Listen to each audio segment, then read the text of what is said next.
소크라테스가 옛날부터 자신에 대한 소문 때문에 비공식적으로 고발을 당했다고 말해. 이 첫 번째는 아주 중요한 연설이야. 유죄냐, 무죄냐 결판이 나는 연설이거든. 안녕. 오늘부터는 본격적으로 소크라테스의 변명을 읽어보려고 해. 변명은 크게 세 부분으로 나뉘어. 첫 번째가 소크라테스가 옛날부터 자신에 대한 소문 때문에 비공식적으로 고발을 당했다고 말해. 그리고 현재의 3명의 고발자들이 고발한 내용에 대해서 항변을 하는 연설을 하게 되지. 이 첫 번째는 아주 중요한 연설이야. 유죄냐, 무죄냐 결판이 나는 연설이거든. 그런데 소크라테스는 첫 번째 연설에 실패를 하지. 유죄가 확정이 되었어. 연설이 실패한 거지. 두 번째는 소크라테스가 유죄를 선고받은 후에 형량을 얼마나 받을 것인지 제안하는 연설이야. 고대 아테네에서는 피고인이 자신이 얼마만큼의 형량을 받을 것인지 제안을 해서 딜을 하게 돼 있어. 그런데 두 번째 연설이 끝나고 소크라테스는 사형을 언도받아. 두 번째 연설도 설득에 실패한 거지. 그래서 세 번째는 사형 선고가 내려진 후 소크라테스가 배심원들에게 한 마지막 연설이야. 이 책의 백미라고 할 수 있지. 오늘은 그 첫 번째 연설 중에서 옛날부터 떠돌던 소문을 듣고 자신을 비판하는 사람들에게 항변하는 연설을 살펴보려고 해. 자, 이제 아테네 법정으로 가보자고. 이 소크라테스의 변명의 무대는 아테네의 배심원 법정이야. 이 법정에는 30살 이상의 아테네 시민 500명이 배심원으로 참가하게 되어 있어. 소크라테스는 당시 유명인사라 많은 사람들이 재판을 보기 위해 모여들었어. 소크라테스는 자신을 고발한 멜레토스, 아니토스, 리콘 이 세 사람과 함께 배심원석 앞에 앉아 있어. 소크라테스는 이렇게 연설을 시작해. 아테네인 여러분, 나를 고발한 사람들로 인해 여러분이 무슨 일을 겪었는지 난 알지 못합니다. 하지만 어쨌든 나는 그들로 인해 나 스스로도 거의 나 자신이 누구인지를 잊어버릴 지경이었습니다. 그 정도로 그들은 설득력 있게 말하고 있었던 거죠. 하지만 진실에 관한 한은 그들이 사실상 아무것도 말한 게 없다 할 수 있습니다. 어때? 엄청 억울함이 묻어나는 연설이지? 소크라테스는 모두 발언을 통해서 자신은 언변에만 능한 소피스트와는 다르며 진실만을 이야기하겠다고 말해. 그는 70세가 다 되도록 아테네에 살면서 법정에 처음으로 와보았다고 말을 해.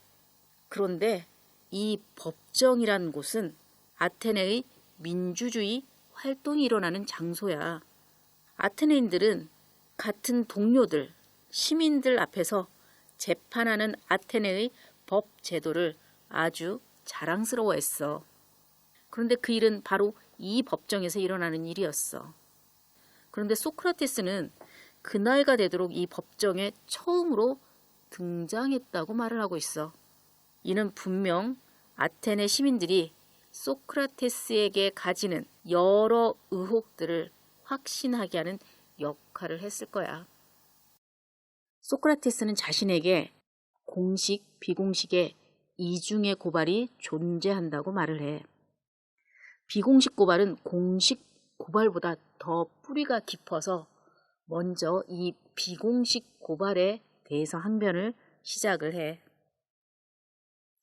배심원들 중에는 오랫동안 떠도는 잘못된 소문에 사로잡혀서 소크라테스에게 공정한 심판을 내릴 입장이 아니라고 주장을 하지. 그래서 그는 배심원들이 옛날부터 들었던 소문이 아닌 자신이 지금부터 하는 변론을 기준으로 자신을 판단해 주기를 바라고 있어. 그래서 자신이 누구인지를 밝히기 위해서 자신이 무엇이 아닌지를 밝히는 데 집중을 해. 그래서 자신에게 씌워진 비공식 혐의들을 크게 3가지로 보고 하나하나 변론을 하기 시작해. 첫 번째 혐의에 대한 항변은 나는 자연 철학자가 아니다 라는 것이야. 소크라테스에게 적용된 비공식적 고발의 내용은 바로 이거야. 소크라테스는 땅 아래의 일들과 하늘의 일들을 탐구하고 더 약한 논변을 더 강하게 만들며 다른 사람들에게 바로 이것들을 가르침으로써 불의를 행하고 있고 주제 넘은 일을 하고 있다. 이걸 해명하기 위해서 소크라테스는 아리스토파네스에 대한 이야기를 꺼내. 아리스토파네스는 플라톤의 향연에서도 중요하게 나오는 인물이야. 희극 작가거든. 아리스토파네스가 희극 구름을 통해서 자신을 우스꽝스럽게 표현했던 것이 그때까지 가장 큰 영향을 미쳤다고 생각을 하고 있어. 후일 어느 학자도 아리스토파네스를 소크라테스의 최초의 살해자라고 명명하기도 했어. 소크라테스는 젊은이들을 타락시킨 혐의와 신을 믿지 않는 혐의로 자신을 고발한 사람들의 주장이 이 희극에서 유래됐다고 믿었어. 이 희극에서 소크라테스는 바구니에 탄 채 공중에 떠서 하늘을 열심히 바라보며 연구하고 그의 제자들은 지하 세계를 탐구하는 것으로 나와. 그러나 소크라테스는 자신이 대화하는 것을 들은 사람은 누구라도 자연과학과는 무관함을 알 것이라고 항변을 해. 그런데 궁금하지? 왜 굳이 자연 철학자가 아니다 라고 항변해야 했을까? 소크라테스가 살던 시대에 자유는 개인의 자유가 아닌 도시국가의 자유였어. 아테네가 페르시아나 다른 도시국가로부터 자유로운 것이 이 시대의 최고의 가치였어. 그러기 위해서는 공동체의 단결이 중요한 역할을 하지. 공동체의 단결에는 공통의 신화, 공통의 믿음이 절대적인 역할을 해. 그런데 자연 철학자들의 주장은 당시에는 너무도 당혹스러운 것이었어.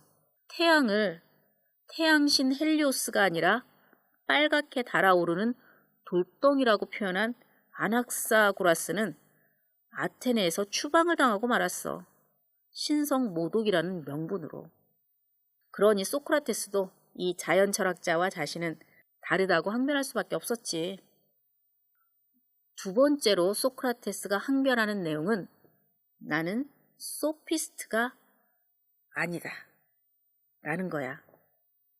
소크라테스는 자신이 소피스트와는 다르다는 점을 밝혀나가고 있어. 실제로 소피스트와 소크라테스는 커다란 차이가 있어.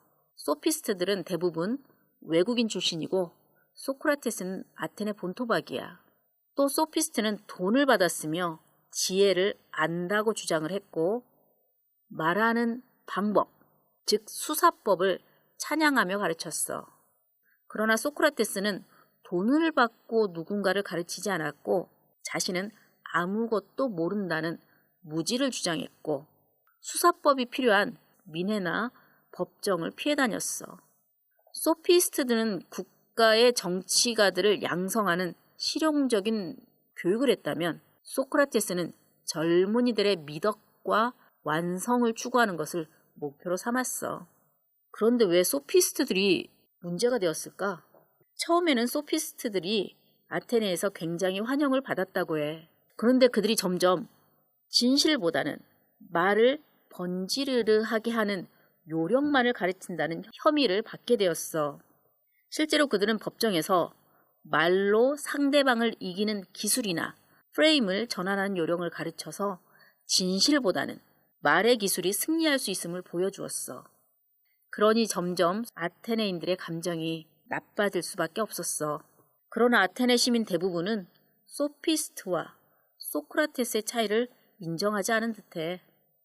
세 번째로 소크라테스가 항변하는 내용은 신탁의 예언이야. 소크라테스의 나이가 40세경에 친구 카이레폰이 소크라테스가 가장 지혜로운 자라는 신탁을 얻었어.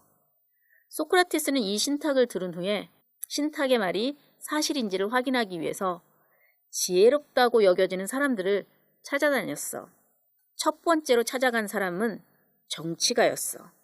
이 정치가는 고소인 중에 한 명인 아니토스로 추정이 돼. 소크라테스는 그 정치가와 대화를 나눠본 후에 그가 지혜롭지 않다는 걸 알게 되었어.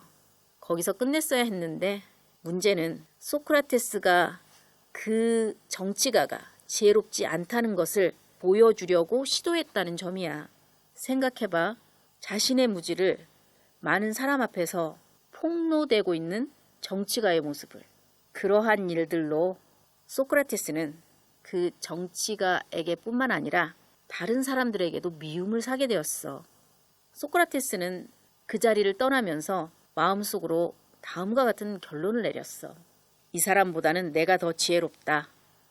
왜냐하면 우리 둘 다 아름답고 훌륭한 것을 전혀 알지 못하는 것 같은데 이 사람은 어떤 것을 알지 못하면서도 안다고 생각하는 반면에 나는 내가 실제로 알지 못하니까 바로 그렇게 알지 못한다고 생각도 하기 때문이다. 어쨌든 나는 적어도 이 사람보다는 바로 이 점에서 조금은 더 지혜로운 것 같다. 내가 알지 못하는 것들을 알지 못한다고 생각도 한다는 점에서 말이다. 그 다음 찾아간 인물은 시인들이었어. 아테네에서 시인들은 전통적으로 현자를 대표하는 사람들이었어. 그러나 시인들 중에서도 지혜로운 자를 만나지 못했어. 세 번째로 찾아간 인물은 장인들이었어. 당시 아테네는 경제적으로 부유해지는 과정에서 장인들이 부를 축적하면서 정치적으로 성장하고 있었어. 고발자 아니토스도 가죽 공장 기술자이면서 정치가였어. 소크라테스는 이들이야말로 말만 하는 정치가와 시인들과는 달리 실제로 물건을 생산해내는 사람들이기에 지혜로울 것이라고 판단했어. 실제로 그들은 지혜로웠어. 다만 그들의 직업적 전문성에서는 지혜로웠지만 다른 일들에 대해서도 지혜로우리라는 기대는 무너지고 말았어. 그래서 소크라테스는 자신에 대한 신탁의 결정을 받아들이게 돼. 스스로 무지하다는 것을 알고 있다는 점에서 그리고 자신의 지혜가 한계가 있음을 안다는 점에서 다른 사람보다 지혜롭다는 것이지. 그 검증 과정에서 소크라테스는 소위 지혜롭다고 하는 사람들의 무지를 폭로하는 역할을 했고 그것이 당시 재판의 비공식 고발의 내용이 된 것이야. 이 항변으로 보아 소크라테스는 이미 아테네 시민들에게 많은 미움을 받고 있었던 것 같아. 이는 아테네의 불안한 정국과도 연관이 있어. 펠로폰네소스 전쟁 패배 후에 아테네에서 일어났던 학살 사건 등으로 인해서 아테네 시민들은 자신의 공동체가 무너질지도 모른다는 극도의 공포감을 가지고 있었어. 어때? 이건 지금 우리 대한민국도 가지고 있는 공포감이기도 하지. 오늘은 여기까지 할까? 다음 시간에는 현재의 고발에 대해서 이야기를 해보려고 해. 안녕.